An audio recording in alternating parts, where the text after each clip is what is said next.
അല്ല, ഞാൻ അന്ന് തന്നെ പറഞ്ഞല്ലോ, ഈ 23 കഴിഞ്ഞാലും അവിടെ തന്നെ നിങ്ങൾ ഉറപ്പിച്ച് നിർത്തണമെന്ന് ഞാൻ പറഞ്ഞില്ലേ. എല്ലാ ഭാവുകങ്ങളും ഞാൻ നേർന്നത് വെറുതെ അല്ലല്ലോ. അതൊക്കെ അവർ നമ്മൾ അടിച്ച് തീർക്കട്ടെ.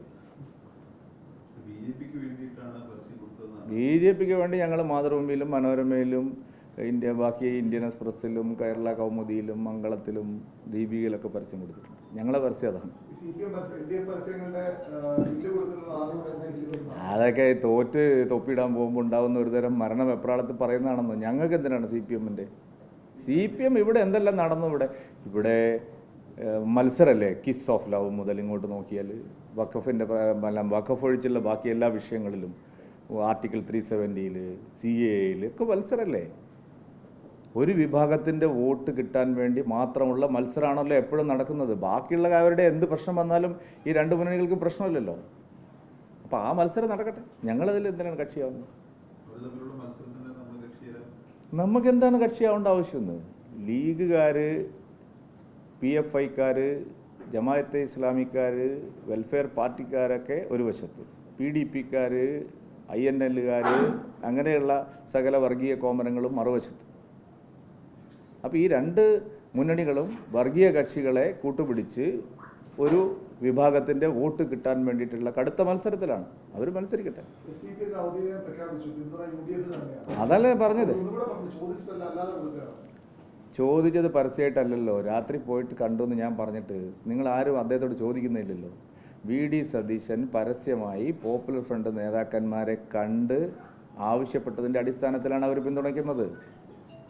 സഞ്ജിത്തിൻ്റെയും ശ്രീനിവാസൻ്റെയും കൊലയാളികളുടെ ബന്ധുക്കളെ VD സതീശൻ പോയി കണ്ടു. ഞാനിത് പറഞ്ഞിട്ട് ഇപ്പോൾ എത്ര ദിവസമായി? സതീശൻ അതിനെപ്പറ്റി മാത്രം മിണ്ടുന്നില്ല. ഈ ചോദ്യം തൃക്കാക്കരയിലും പുതുപ്പള്ളിയിലും ചോദിച്ചപ്പോൾ എന്തായിരുന്നു, രണ്ട് കൈയൊക്കെ ഉയർത്തി ഞങ്ങൾക്ക് SDP വോട്ട് വേണ്ട. പാലക്കാട് വന്നപ്പോൾ സതീശൻ നേരെ മലക്കം പറഞ്ഞു. സതീശൻ അതിനെപ്പറ്റി മിണ്ടുന്നേയില്ലല്ലോ. SDP പേര് കേൾക്കുമ്പോൾ തന്നെ സതീശൻ ഹാലിളകുകയാണ്.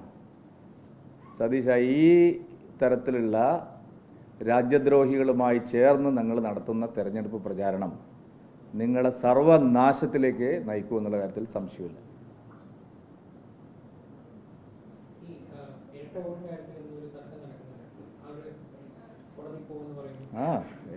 ഇരട്ട വോട്ട് ചേർത്തത് പ്രധാനമായിട്ടും UDF, അതിനെല്ലാം സഹായം ചെയ്തു കൊടുത്തത് LDF. ഇതിൽ ഞങ്ങൾ കക്ഷിയല്ല. ഇരട്ട വോട്ടില്ല. അദ്ദേഹം നിയമാനുസൃതമാണ് വോട്ട് ചേർത്തിരിക്കുന്നത്.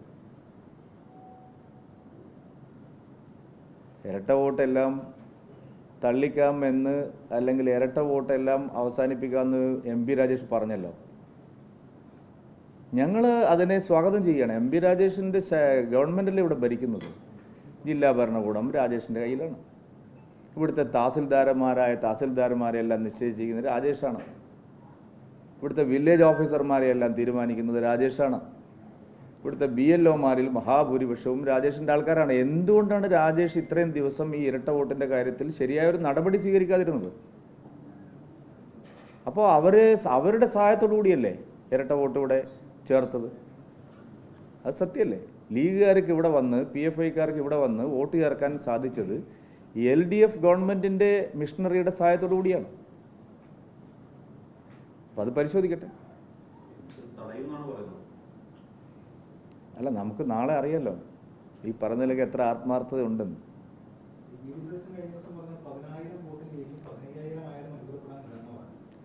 VD സതീശൻ കഴിഞ്ഞ തവണ ഞങ്ങൾ മുഖ്യമന്ത്രിയാവുമെന്ന് പറഞ്ഞാൽ നിങ്ങൾ.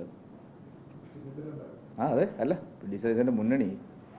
അതുകൊണ്ട് അവകാശവാദങ്ങൾക്കൊന്നും അടിസ്ഥാനം.